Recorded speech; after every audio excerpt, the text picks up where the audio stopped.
उसने अपनी मां को धक्का देकर कहा, मर क्यों नहीं जाती? मगर उसी पल आसमान पर एक फरिश्ता लिखा कर ले गया। अब इसके लिए अल्लाह का अजाब तय है।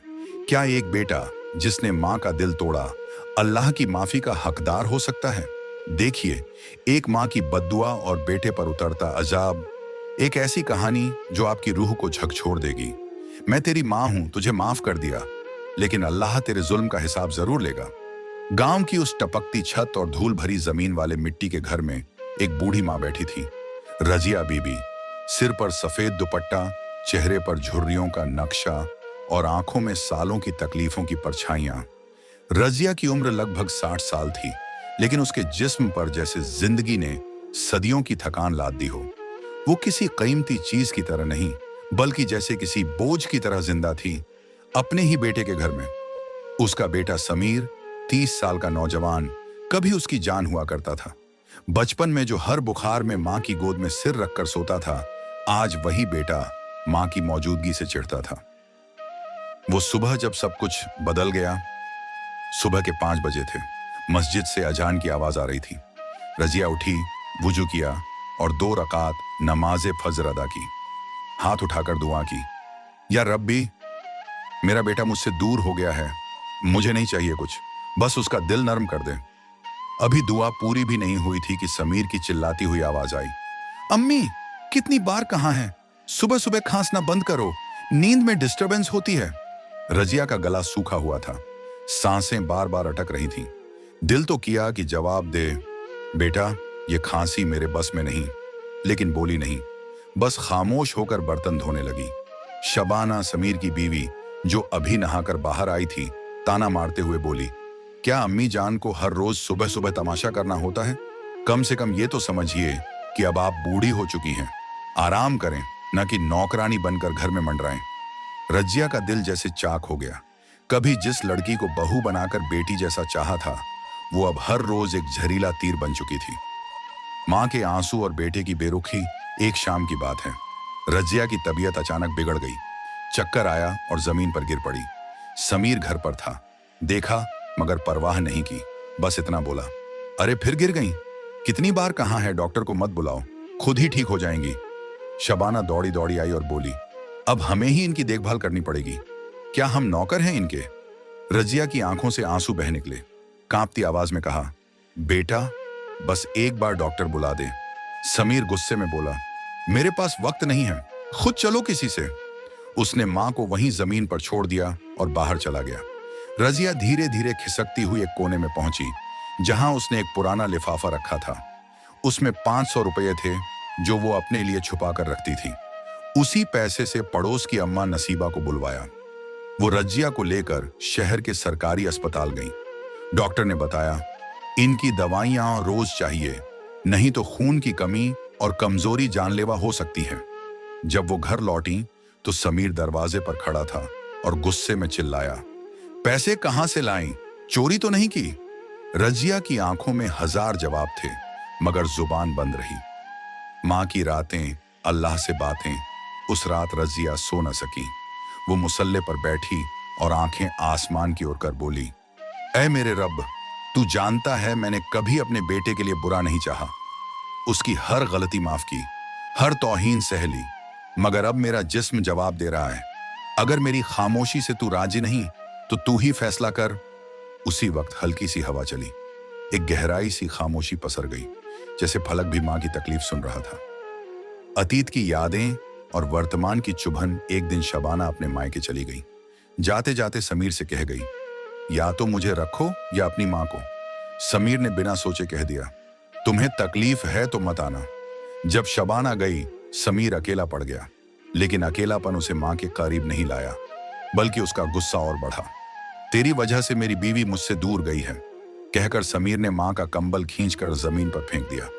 रजिया बीबी रोते हुए बोली, मैं तेरी मां हूं बेटा, दुश्मन नहीं। लेकिन समीर की आंखों में नफरत की आग थी। वो रात बहुत सर्द थी। रजिया एक पुरानी चादर में सिकुड़ी पड़ी रही, और जब समीर सुबह उठा तो देखा मां बेहोश पड़ी थी। समीर की टूटती जिंदगी मां को अस्पताल ले जाया गया, जहां डॉक्टर ने कहा, इनका शरीर अब दवाइयों को भी नहीं झेल पा रहा है। बस दुआ करें। समीर पहली बार डर गया। वो माँ के पास बैठा। उसकी माँ की हथेलियां ठंडी थीं, चेहरे पर अजीब सुकून था। उसने धीरे से कहा, बेटा, मैंने तुझे हमेशा चाहा, माफ किया, लेकिन तूने मुझे इंसान नहीं समझा। मैं तुझे अब भी माफ करती हूँ, लेकिन अल्लाह तेरे जुल्म का हिसाब जरूर लेगा। यह कहकर रजिया की आंखें बंद हो गईं। वो हमेशा के लिए इस दुनिया से चली गई। अंतिम दृश्य माँ की जनाजे में समीर अकेला था। गांव वालों ने उसे ताना मारा, जिस माँ को तूने जलील किया वही जन्नत की कुंजी थी। मौलवी साहब ने कहा, बेटा, माँ की बद्दुआ से कोई नहीं बचता। अल्लाह सब देखता है। देर होती है लेकिन अंधेर नहीं होता। समीर जमीन पर बैठ गया। माँ की कब्र को पकड़कर रोने लगा। अम्मी, मैं गुनहगार हूं, माफ कर दो। अल्लाह से कहो मुझे माफ कर दे। मगर कब्र से कोई आवाज नहीं आई। सिर्फ हवाएं थीं जो उसके गुनाहों की गवाही दे रही थीं। जिसे तू कमजोर समझ रहा था वही तेरी तबाही की दुआ कर रहा था।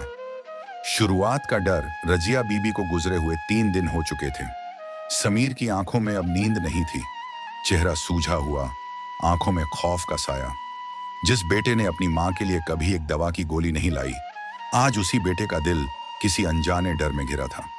हर रात जब वो बिस्तर पर जाता, अंधेरे कमरे की छत से उसे एक जानी पहचानी आवाज सुनाई देती, बेटा, मैंने तुझे माफ किया, लेकिन अल्लाह तुझे नहीं छोड़ेगा। समीर कांप जाता। ये मेरा वहम है, कोई आवाज नहीं है, वो खुद को समझाता। लेकिन जैसे जैसे रात गहराती, आवाजें तेज होती जाती। कमरे की दीवारों से हल्की हल्की सिसकियां आती। और फिर एक रात, कब्रिस्तान की सन्नाटी चीख। उस रात समीर सोया नहीं। वो सीधा चला गया गांव के कब्रिस्तान, जहां उसकी मां की मिट्टी की कब्र बनी थी। चांदनी रात थी, मगर बादल घने थे। हवाओं में एक अजीब सी सरसराहट थी। कुत्ते दूर भौंक रहे थे। समीर धीरे धीरे मां की कब्र के पास पहुंचा। कब्र पर एक पुराना चादर पड़ा था, कुछ सूखे फूल बिखरे हुए थे। जैसे ही वो बैठा, अचानक उसके कानों में फिर वही आवाज गूंजी, तू मां के पास आया है, अब हर रात आएगा। समीर उठकर पीछे भागा, पसीने पसीने हो गया, लेकिन वहां कोई नहीं था। अगली सुबह वो गांव के मौलवी साहब के पास गया। मौलवी की नसीहत, मौलवी साहब, मुझे अजीब चीजें महसूस हो रही हैं। अम्मी की कब्र से आवाजें, मेरी नींद उड़ गई है। मौलवी साहब ने उसे ध्यान से देखा। समीर बेटा, ये आवाजें बाहर से नहीं आती, ये तेरे ज़मीर की आवाज है। माँ की बद्दुआ अल्लाह के दरबार में सीधी जाती है। तुझे अब तौबा करनी चाहिए। समीर ने पूछा, क्या मैं तौबा कर लूं तो अम्मी मुझे माफ कर देंगी? मौलवी साहब बोले, माँ ने तुझे दुनिया में माफ किया, मगर अल्लाह के हिसाब से अब तुझे खुद अपने गुनाह का सामना करना होगा। सिर्फ तौबा से कुछ नहीं होगा। तुझे अपने अंदर की सच्ची नीयत बदलनी होगी, गुनाह का प्रायश्चित करना होगा। घर की वीरानी और रिश्तों की टूटन घर में अब एक डरावनी खामोशी थी। शबाना मायके से वापस नहीं आई थी। समीर ने कई बार फोन किया, मगर हर बार जवाब मिला, जब तक तेरी माँ थी तुझे मेरी कद्र नहीं थी, अब माँ नहीं रही तो मेरी जरूरत है। समीर को एहसास हुआ कि वो अकेला हो गया है। माँ, बीवी, दुकान, सब एक एक करके उससे छिन गया।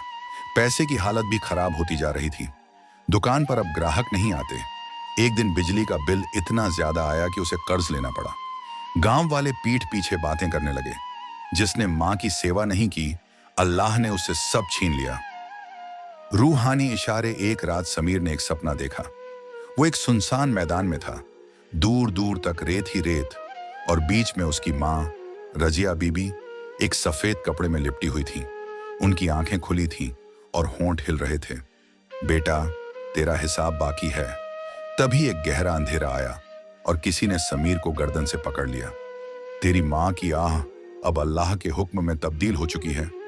समीर चीख कर उठा। उसका पूरा बदन पसीने में भीगा हुआ था। उसी रात उसने अपने सारे पुराने कपड़े जलाए और सुबह मस्जिद गया। कुरान की रोशनी। मौलवी साहब ने उसे समझाया, अगर तू वाकई तौबा करना चाहता है तो सबसे पहले अपने गुनाहों को खुद लिख, हर एक गलती को, हर एक जुल्म को, और फिर हर दिन उसे पढ़कर रो। समीर ने वैसा ही किया। एक डायरी में उसने लिखा, मैंने मां को दवा नहीं दिलाई, मैंने मां को जमीन पर धक्का दिया, मैंने उनके लिए बुरा सोचा, मैंने कभी उनके पांव नहीं दबाए, मैंने उन्हें अकेला छोड़ा, वो हर रोज ये डायरी खोलकर रोता और नमाज के बाद अल्लाह से कहता, ऐ मेरे रब, मेरी माँ तो अब नहीं रही, लेकिन तू है, तू मुझे माफ कर दे। एक दिन मस्जिद से लौटते वक्त समीर की मुलाकात एक बूढ़ी औरत से हुई। उसने समीर से कहा, बेटा, क्या तू वही है जिसने अपनी माँ को रुलाया था? समीर चौंका। आपको कैसे पता? बूढ़ी औरत मुस्कुराई। कब्रें बोलती नहीं, लेकिन माँ की रूहें शिकायत करती हैं। मैंने कल रात तेरी माँ की रूह को रोते देखा। वो कह रही थी, मेरा बेटा पछता तो रहा है, मगर अब सच्चे आंसू चाहिए। समीर के पैरों तले जमीन खिसक गई। उसने बूढ़ी औरत से पूछा, अब क्या करूं? उसने कहा, हर उस इंसान से माफी मांग जिसे तूने मां के लिए झिड़का था, और सबसे पहले उस कब्र पर जा और दिन रात बैठकर मां से बातें कर। जब तक तुझे जवाब न मिले तब तक उठना मत। कब्र पर सच्चे आंसू समीर अब हर शाम मां की कब्र पर जाकर बैठता। कभी कुरान पढ़ता, कभी चुप रहता, कभी रोता, कभी कहता, अम्मी, आज मुझे दवा की कीमत समझ आई है। आज मुझे खांसी की आवाज से डर नहीं, अंधेरे से डर लगता है। धीरे धीरे उसकी आंखों से आंसू रुकने का नाम नहीं लेते थे। एक रात जब वो मां की कब्र पर था, तो हवा की सरसराहट में उसे कुछ सुनाई दिया। बेटा, तू देर से आया, मगर तौबा सच्ची हो, अल्लाह रहम वाला है। समीर कांप गया। उसकी आंखों से फिर आंसू बहने लगे। अब समीर बदल चुका था, लेकिन अल्लाह का अजाब पूरी तरह खत्म नहीं हुआ था, क्योंकि गुनाह की जो जड़ें होती हैं वो सिर्फ आंसू से नहीं, अमल से मिटती हैं। अगला इम्तिहान अब आने वाला था, जब समीर को मां की आखिरी वसीयत मिलेगी, जो उसकी जिंदगी को और भी उथल पुथल कर देगी। कभी कभी अल्लाह इंसान को उजाड़ देता है ताकि वो खुद को फिर से तलाश सके। एक पुरानी संदूकची मां को गुजरे हुए 1 महीना हो चुका था। समीर अब एक बदले हुए इंसान की तरह रहने लगा था। वो हर नमाज अदा करता, रोज कुरान की तिलावत करता, हर गलती के लिए रोता और दुआ करता। एक दिन जब वो मां का कमरा साफ कर रहा था, तभी एक पुराना संदूक उसके हाथ लगा। वो जंग लगा ताला अब भी मां की यादों की तरह मजबूती से बंद था। चाबी दराज में मिली। जैसे ही उसने ताला खोला, उसके अंदर पुराने कपड़े, दवाइयां, कुछ टूटे हुए चश्मे और एक पुराना खत मिला, जिस पर लिखा था, अगर मैं इस दुनिया में न रहूं और कभी तू बदल जाए तो ये पढ़ना, तुम्हारी अम्मी रजिया। समीर ने कांपते हाथों से खत खोला। बेटा समीर, अगर तू ये खत पढ़ रहा है तो शायद तू अब उस रास्ते पर है जहां मेरी रूह को सुकून मिल सकता है। मैं जानती हूं तू मुझसे नफरत नहीं करता था, तुझ में सब्र नहीं था, तू खुद टूटा हुआ था, बस अपना दर्द दूसरों पर निकालता था। मुझे सिर्फ एक चीज की तकलीफ थी, तेरे दिल में मेरे लिए कोई जुबान नहीं थी। तूने कभी नहीं कहा कि तू मुझे चाहता है। मेरी एक वसीयत है, मेरी बहन नसीमा जो शहर में रहती है, बहुत गरीब है। मैंने अपनी चेन और सोने की बालियां उसके लिए छुपा रखी है। वो तेरे अब्बू की आखिरी निशानी थी। अगर तू वाकई तौबा कर चुका है तो जाकर वो सामान उसे दे देना, ताकि मैं भी अपनी कब्र में राहत पा सकूं। तेरी अम्मी रजिया बीबी। समीर ने देर नहीं की। वो अगली ही सुबह दिल्ली के लिए रवाना हो गया। पुरानी चेन और बालियां उसने एक छोटे से डिब्बे में रखी। उस यात्रा में वो बस से गया, बगैर आराम, बगैर किसी और सोच के। दिल्ली पहुंचने पर उसे नसीमा बुआ का घर ढूंढने में 3 दिन लगे। जब आखिरकार एक जर्जर सी कोठरी में उसने उन्हें पाया, तो दरवाजा खुद एक बीमार औरत ने खोला, जो चल भी नहीं पा रही थी।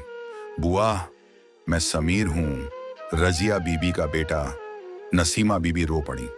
तू वही समीर है जो मां को ताने मारता था? समीर की गर्दन झुक गई। हाँ बुआ, मगर अब मैं बदल गया हूं।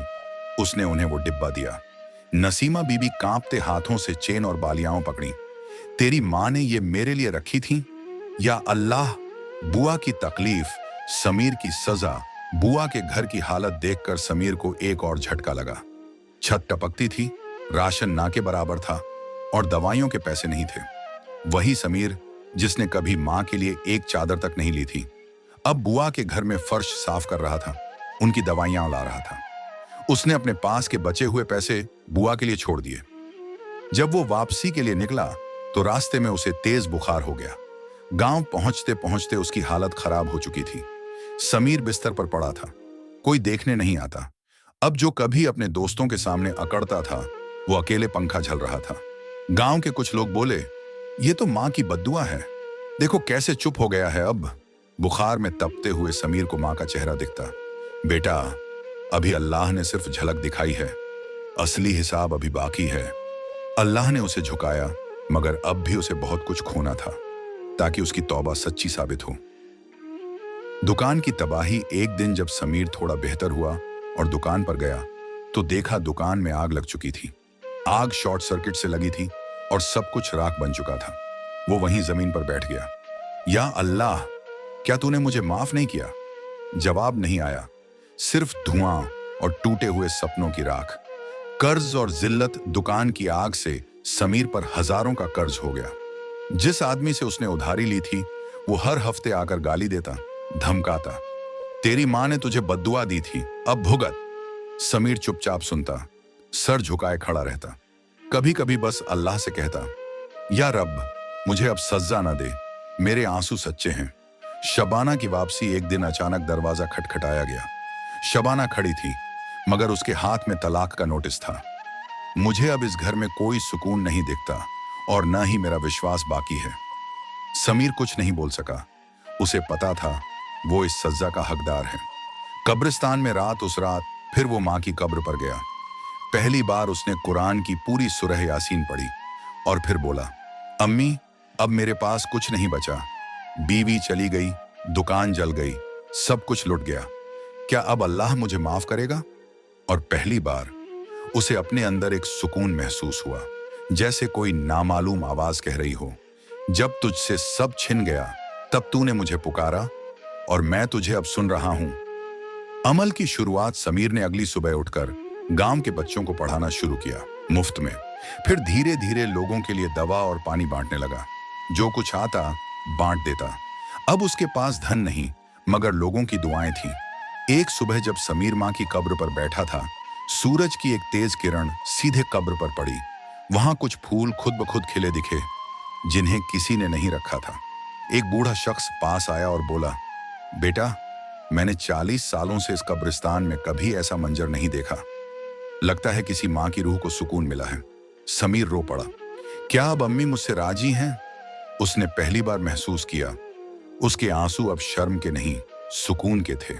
गांव में इज्जत। गांव के लोग अब उसे इज्जत देने लगे। समीर अब पहले जैसा नहीं रहा। अब वो बच्चों का उस्ताद है, बड़ों की सेवा करता है, मस्जिद में सफाई करता है। वो सब कुछ धीरे धीरे फिर से बनाने लगा, मगर इस बार तौबा और नेकियों की नींव पर। बुआ का खत। एक दिन उसे नसीमा बुआ का एक खत मिला। बेटा, तेरी मां अब तुझसे राजी है। मैंने उसे सपने में देखा। उसने कहा, मेरा बेटा अब वही बन गया है जो मैं चाहती थी। अल्लाह उसे माफ कर चुका है। समीर की आंखें नम हो गईं। उसने आसमान की तरफ देखा और कहा, या रब, तूने मुझे तोड़कर बनाया और मैं अब तेरा हूं। बरसात हो रही थी। समीर बच्चों को कुरान पढ़ा रहा था और बाहर एक बूढ़ी औरत की कब्र पर पानी पड़ रहा था, मगर अब कोई आंसू नहीं थे, सिर्फ राहत थी।